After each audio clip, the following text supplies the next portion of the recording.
नमस्ते दोस्तों, मैं हूं दिनेश सर। आपके लिए इस चैनल के माध्यम से क्लास 10th का, 12th का और इसके अलावा जो अदर कॉम्पिटिशन्स एग्ज़ाम होते हैं जिसमें कि जीएस पूछता है, मैथ पूछता है, रीजनिंग पूछता है, वो सारी क्लासेस इस पे चलेंगी। और आज मेरी पहली क्लास है। ये चैनल बहुत पहले का ही बना हुआ है, लेकिन इस पर कोई क्लासेस नहीं चल रही थी। लेकिन अब मैंने सोचा कि इससे भी कोई क्लासेस चलाई जाए और आशा करते हैं कि आपको मुझसे पढ़ के बहुत अच्छा लगेगा और आपको और हमारा साथ एक अच्छी जर्नी साबित होगी। और मैं इस चैनल पे आपको मैथ की क्लास, साइंस की क्लास और 12th के लिए फिजिक्स, केमिस्ट्री, मैथ, बायोलॉजी सारी क्लास मैं पढ़ाऊँगा। तो आज मेरी पहली क्लास है और आज क्लास जो स्टार्ट हो रही है क्लास 10th की है। और सबसे पहले मैं इस क्लास में आपको बस 10th का सिलेबस बताऊँगा। और आप लोग जितने भी लोग हैं, आपके दोस्त हैं या अदर लोग हैं जो इस चैनल से जुड़ना चाहते हैं, वो जुड़ सकते हैं। और मैं आपको यकीन दिलाता हूँ कि आपको ऐसा पछतावा नहीं होगा कि आप इस चैनल से जुड़े हुए हैं। मैं 100% कोशिश करूँगा कि आपको अच्छे से सिखा सकूँ, पढ़ा सकूँ और आपको भी अच्छा लगेगा मुझसे पढ़कर। तो आइए मैं देख लेता हूँ सबसे पहले ये सिलेबस क्या है 10th का। तो 10th के सिलेबस में दो पार्ट मैं आपको पढ़ाऊँगा, एक मैथ का और एक साइंस का। तो मैथ का सिलेबस देख लेते हैं। जो मैथ का सिलेबस है, तो मैथ के सिलेबस में टोटल जो चैप्टर है वो 14 चैप्टर है। टोटल 14 चैप्टर है, 14 चैप्टर है टोटल, जिसमें से सबसे पहले हमें वास्तविक संख्याओं के बारे में पढ़ना है। इसमें जितनी भी संख्या होती है, जैसे रियल नंबर क्या क्या है वो सारा चीज़ पढ़ना है। रियल नंबर से रिलेटेड जितनी संक्रियाएँ होती हैं, ऑपरेशंस होते हैं, सब पढ़ना है। दूसरा चीज़ है बहुपद। इसमें बहुपद के बारे में पढ़ना है कि चर राशि क्या है, अचर राशि क्या है और इनसे रिलेटेड जितनी भी संक्रिया होती है वो सारी चीज़ें पढ़ना है। फिर तीसरा चैप्टर है कि दो चर वाले रैखिक समीकरण।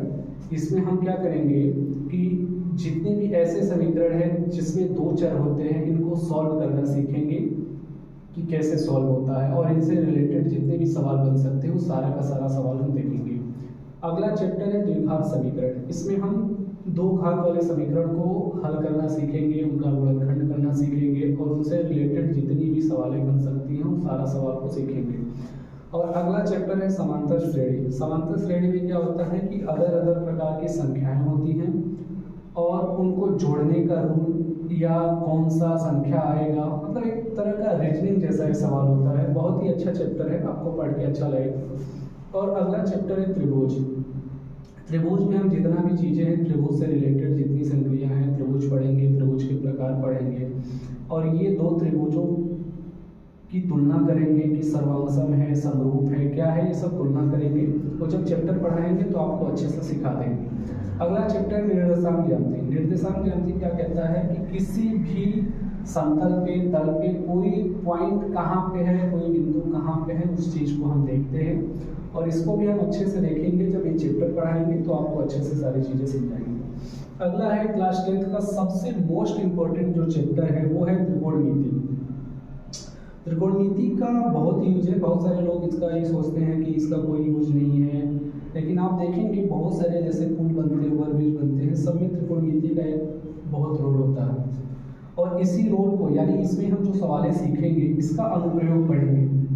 इसी त्रिकोणमिति का ही एक अनुप्रयोग है कि कहाँ पे त्रिकोणमिति का यूज होता है, उन सवालों को समझेंगे।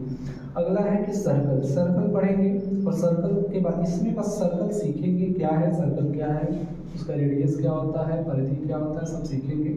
उसके बाद अगले चैप्टर में जो है इससे संबंधित क्षेत्रफल निकालेंगे कि एक वृत्त का क्षेत्रफल क्या होता है, वृत्त को काट दें तो जो कटा हुआ भाग है उसे जो है वृत्तखंड बोलते हैं, इसका क्षेत्रफल सीखेंगे। फिर अगला है पृष्ठीय क्षेत्रफल और आयतन। पृष्ठीय क्षेत्रफल और आयतन में हम जो है शंकु का, बेलन का, घन का, घनाभ का, जितनी भी आकृति है सबका सीखेंगे। अगला चैप्टर है सांख्यिकी।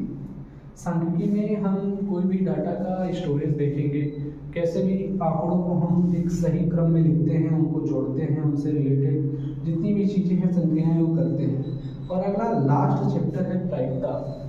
प्रायिकता बहुत ही अच्छा चैप्टर है और एक चांस को बताता है कि किसी कार्य के करने की कितनी संभावना है या कितनी संभावना नहीं है, कितना % चांस है कि वो कार्य हो जाएगा या नहीं होगा। ये भी चैप्टर बहुत अच्छा है, इसको भी हम अच्छी तरीके से सीखेंगे। ये टोटल मैथ का सिलेबस है जो कि 14 चैप्टर है, आप देख सकते हैं। और इन सभी चैप्टर्स को बारी बारी हम देखेंगे। सबसे पहला चैप्टर हम शुरुआत जब करेंगे तो वास्तविक संख्या को शुरू करेंगे और धीरे धीरे सारी चैप्टर आपको सिखा देंगे। जो क्लास 10th में साइंस का सिलेबस है, साइंस देखिए जो है 4 पार्ट में डिवाइड है। पहला पार्ट है केमिस्ट्री का, दूसरा है बायोलॉजी, तीसरा है फिजिक्स का और एक ईवीएस है एनवायरमेंटल है, जो कि सिंगल चैप्टर है, केवल एक ही चैप्टर है जिसमें हमें बस ये सीखना है कि हमारा पर्यावरण कैसा है। तो केमिस्ट्री का चैप्टर देख लेते हैं। केमिस्ट्री जो है 4 चैप्टर में डिवाइड है, इसमें हमें 4 ही चैप्टर पढ़ना है। जैसे पहला चैप्टर क्या है, रासायनिक अभिक्रियाएं एवं समीकरण है। इसमें हमें केमिकल रिएक्शन के बारे में पढ़ना है और केमिकल रिएक्शन क्या होता है, संतुलित अभिक्रिया क्या है, किसका रिएक्शन किससे कराए तो क्या बनता है, ये सारी चीज़ें हमें पहले चैप्टर में पढ़ना है। दूसरे चैप्टर पढ़ना है अम्ल, क्षार एवं लवण। इसमें हमें पढ़ना है एसिड क्या है, बेस क्या है, साल्ट क्या है और इनका आपस में रिएक्शन करते हैं तो क्या बनता है, इनका उपयोग कहाँ है, किसमें किसमें पाया जाता है, ठीक है, ये सारी चीज़ें हमें पढ़ना है। तीसरा चैप्टर है धातु एवं अधातु, मेटल और नॉन मेटल क्या होता है, इसके बारे में पढ़ना है और उनसे रिलेटेड क्या क्या चीज़ें हो सकती हैं सब देखेंगे। अगला है कार्बन एवं उसके यौगिक। इसमें कार्बन के बारे में पढ़ना है और इनसे रिलेटेड जो उनसे बनने वाले यौगिक हैं उनके बारे में पढ़ना है और इनसे का कुछ केमिकल नाम होता है, रासायनिक नाम होता है, IUPAC नेम होता है, सब पढ़ना है। फिर अगला आपका पार्ट है बायोलॉजी का। बायोलॉजी में जो है आपका जैव प्रक्रम है, जिसमें हमें जीवों के बारे में प्रोसेस पढ़ना है कि क्या प्रोसेस होता है, जैसे पोषण क्या होता है, श्वसन क्या होता है, उत्सर्जन क्या होता है, वहन क्या होता है, ब्लड के बारे में पढ़ना है, सारी चीज़ें जैव प्रक्रम पढ़ना है। फिर उनका नियंत्रण कैसे किया जाए, उनको कंट्रोल कौन करता है, कैसे होता है, उनका समन्वय कैसे समन्वय यानी देखभाल कैसे किया जाए, ये पढ़ना है। फिर अगला चैप्टर है जीव जल कैसे करते हैं। तो ये भी चैप्टर एक बहुत ही इंपॉर्टेंट चैप्टर है, इसको भी पढ़ के आपको भी अच्छा लगेगा और इसमें बहुत सारी नॉलेज है। अगर आप नॉलेज के तौर पर पढ़ते हैं तो बहुत अच्छा चैप्टर है। अगला चीज़ है अनुवंशिकता। अनुवंशिकता का मतलब होता है कि एक संतति में उसके माता पिता का गुण कैसे ट्रांसफर होता है, एक माता का एक पिता का गुण कैसे उसके बच्चे में जाता है, मतलब लक्षणों का ट्रांसफर कैसे होता है, उसके बारे में पढ़ना है अनुवंशिकता में।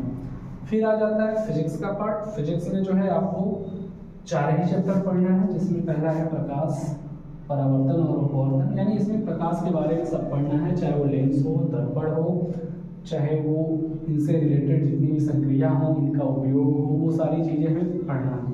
फिर अगला चैप्टर है मानव नेत्र और रंग बिरंग का संसार। इसमें नेत्र के बारे में पढ़ना है, नेत्र से जितनी समस्याएं होती हैं, जो दृष्टि दोष होते हैं, उनके बारे में पढ़ना है। फिर अगला चैप्टर है विद्युत।